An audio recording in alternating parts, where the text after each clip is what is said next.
बात करबो कोरिया जिला के जनकपुर में एक कौवा मृत पाए जाए के बाद दहशत के माहौल बन गई।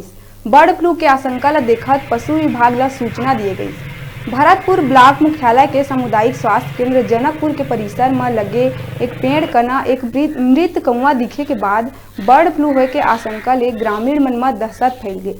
पशु विभाग में सूचना दिए के बाद पशु चिकित्सक अपन टीम के साथ पहुंच के मृत कौवा के जांच करी।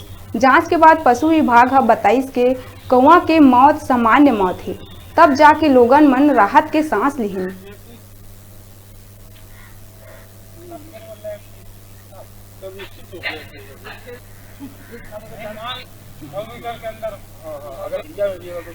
सुनील कुमार सिंह द्वारा यह सूचना दी गई कि सामुदायिक स्वास्थ्य केंद्र जनकपुर में एक कौवा मरा पड़ा है।